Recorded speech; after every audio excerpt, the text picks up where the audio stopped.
주 믿는 사람 일어나 다 힘을 합하여 이 세상 모든 마귀를 다쳐서 멸하세. 저 앞에 오는 적군을 다 싸워 이겨라. 주 예수 믿는 힘으로 온 세상 이기네. 믿음이 이기네. 믿음이 이기네. 주 예수를 믿음이 온 세상 이기네. 온 인류 마귀 괴율로 큰 죄에 빠지니 진리로 띠를 띠고서 늘 기도드리세. 참 믿고 의지하면서 겁없이 나갈 때 주 예수 믿는 힘으로 온 세상 이기네. 믿음이 이기네. 믿음이 이기네. 주 예수를 믿음이 온 세상 이기네.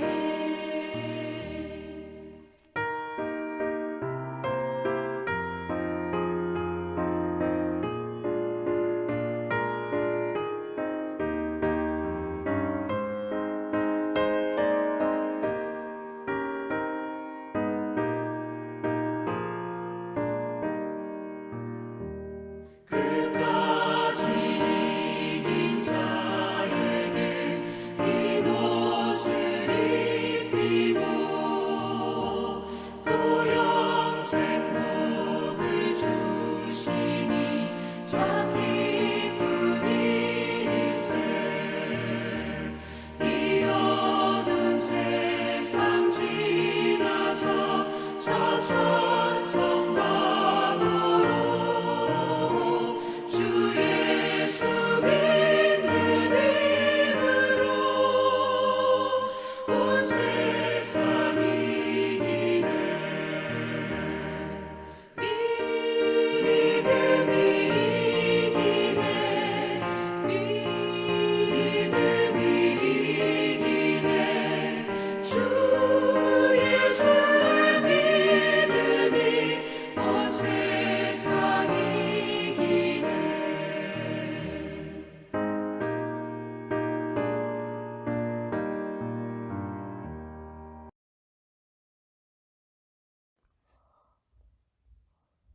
오늘 우리가 함께 나누실 하나님의 말씀은 신약성경 요한복음 12장 24절 말씀입니다. 요한복음 12장 24절. 내가 진실로 진실로 너희에게 이르노니 한 알의 밀이 땅에 떨어져 죽지 아니하면 한 알 그대로 있고 죽으면 많은 열매를 맺느니라. 아멘. 한 명의 생명이 태어나서 자라기 위해서는 누군가의 지속적인 돌봄과 섬김이 필요합니다. 다시 말해서 이 세상에서 희생이 없이 이루어지는 것은 아무것도 없습니다. 그런데 이 희생은 숭고하면서 동시에 매우 불편한 것입니다. 국어 사전에 보면 희생은 다른 사람이나 어떤 목적을 위하여 자신의 목숨이나 재산, 명예, 이익 따위를 바치거나 버림 또는 그것을 빼앗김이라고 정의하고 있습니다. 왜 희생이 숭고한 동시에 불편할까요? 왜냐하면 희생에는 스스로 바친다는 의미와 강제로 빼앗긴다는 의미가 모두 다 들어있기 때문입니다. 예를 들어 저 사람은 희생정신이 참 강하다고 할 때는 주로 스스로 다른 무언가를 위해서 희생하는 것을 의미하는 반면에 이번 참사로 인하여 수많은 사람들의 생명이 희생되었다고 할 때는 당사자의 자의가 아니라 다른 외부의 요인 때문에 부득이하게 희생이 강요되었다는 것을 의미합니다. 그러므로 다른 누군가의 강요나 상황상 어쩔 수 없이 해야만 하는 희생은 결코 올바르다고 할 수 없습니다. 희생은 반드시 자신에게서 온전히 비롯된 것일 때에만 비로소 그 가치를 발할 수 있습니다. 오늘 우리가 함께 읽은 요한복음 12장 24절은 한 알의 밀알에 대하여 예수님께서 하신 말씀입니다. 한 알의 밀알이 죽어서 많은 열매를 맺는다고 하신 말씀은 직접적으로는 예수님께 곧 일어날 십자가에서의 죽음을 가리킵니다. 물론 이 죽음은 예수님께서 원하지 않았던 강요된 희생이나 예상치 못한 비극은 아니었습니다. 그분은 하나님으로서 이미 이 땅에서 자신에게 닥칠 모든 고통의 순간을 다 알고 계셨습니다. 그럼에도 불구하고 그분은 기꺼이 우리를 사랑하셔서 이 땅에 오셨습니다. 그런데 반면 예수님의 죽음은 하나님의 뜻보다 자신들의 욕심을 더 우선시하였던 이들의 음흉한 계략에서 비롯된 것이기도 하였습니다. 요한복음 11장 47절부터 53절까지 말씀. 이에 대제사장들과 바리새인들이 공회를 모으고 이르되 이 사람이 많은 표적을 행하니 우리가 어떻게 하겠느냐? 만일 그를 이대로 두면 모든 사람이 그를 믿을 것이요 그리고 로마인들이 와서 우리 땅과 민족을 빼앗아 가리라 하니 그 중에 한 사람 그 해의 대제사장인 가야바가 그들에게 말하되 너희가 아무것도 알지 못하는도다. 한 사람이 백성을 위하여 죽어서 온 민족이 망하지 않게 되는 것이 너희에게 유익한 줄을 생각하지 아니하는도다 하였으니 이 말은 스스로 함이 아니요 그 해의 대제사장이므로 예수께서 그 민족을 위하시고 또 그 민족만 위할 뿐 아니라 흩어진 하나님의 자녀를 모아 하나가 되게 하기 위하여 죽으실 것을 미리 말함이러라. 이날부터는 그들이 예수를 죽이려고 모의하니라. 당시 유대교의 지도자들은 예수님을 따르는 이들이 점점 더 많아지자 로마 제국이 이것을 반란의 빌미로 삼아 대대적인 핍박을 시작할까 두려워하고 있었습니다. 실제로 유대인들의 역사를 보면 예수님께서 오시기 전에 그분과 유사한 방식으로 사람들의 호응을 받아 반란을 모의하였던 드다나 갈릴리의 유다와 같은 여러 독립운동가들이 있었다는 것을 알 수 있습니다. 이는 사도행전 5장에 보면 잘 나옵니다. 이러한 정황 속에서 당시 대제사장이었던 가야바는 자신들이 예수님을 죽임으로써 로마 제국의 핍박을 피할 수 있을 것이라고 생각하였습니다. 자신들은 안전하게 현상을 유지하면서 일방적으로 다른 사람을 죽음으로 몰아넣음으로써 평화를 지키려고 하였던 이들의 태도는 전형적인 불의한 모습에 불과하였습니다.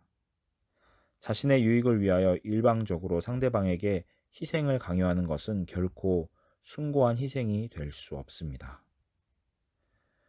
요한복음 11장과 12장에서 우리는 예수님의 십자가와 연결되어 있는 숭고한 희생과 불의한 희생 두 가지를 모두 다 목격할 수 있습니다.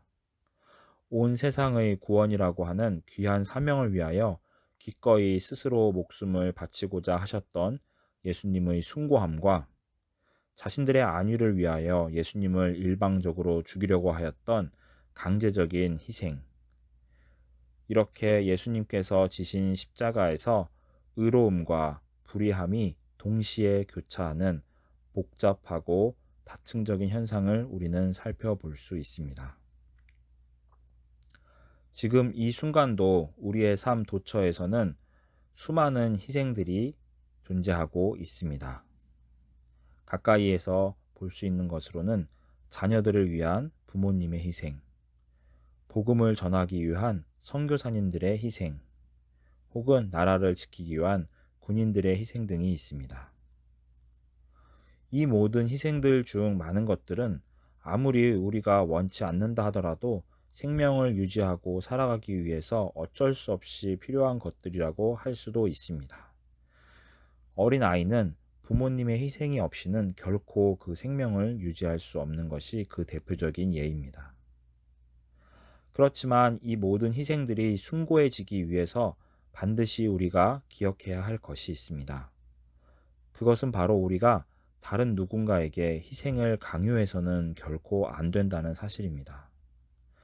부모는 자녀들을 위해서 기꺼이 희생할 모든 마음의 준비가 되어 있으나 자녀들이 부모님께 희생을 당연하게 요구해서는 안 됩니다. 그렇게 되면 부모님의 희생은 숭고해지는 것이 아니라 그저 자녀들의 이기심만을 키우는 원인이 되게 될 뿐입니다. 또한 부부가 서로를 위하여 기꺼이 섬기고 배려하는 것은 분명 아름다운 모습이나 만약 부부가 상대방에게 일방적으로 더 큰 양보나 희생을 요구하기만 한다면 그 관계는 결코 아름다울 수 없을 것입니다. 우리는 예수님의 십자가를 통하여 희생이 언제나 반드시 1인칭이 되어야 한다는 것을 배우게 됩니다. 나는 무언가를 위하여 기쁨으로 나의 권리와 권한을 내려놓겠습니다와 같이 말입니다.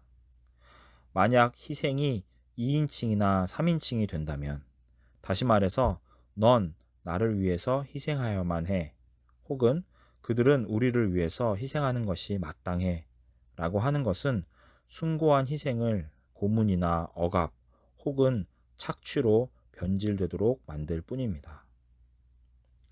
우리는 예수님의 십자가의 삶을 스스로 따라가는 사람이 되어야 합니다.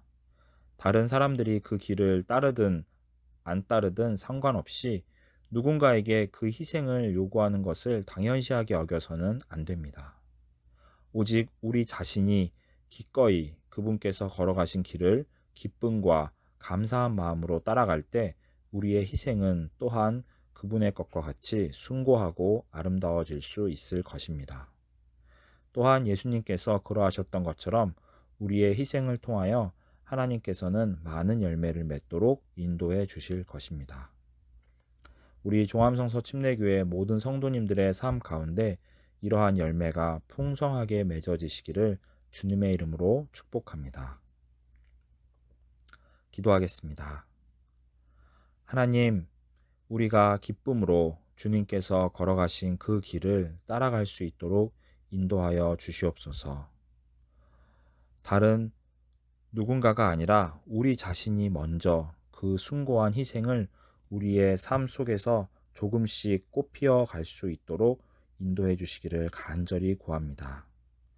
우리를 도우셔서 이 모든 것들을 감당할 수 있는 믿음과 은혜를 충만하게 넘치도록 채워 주시옵소서. 우리를 사랑하셔서 우리에게 모든 것을 아낌없이 내어주신 우리의 주님 예수 그리스도의 이름으로 기도하였습니다. 아멘.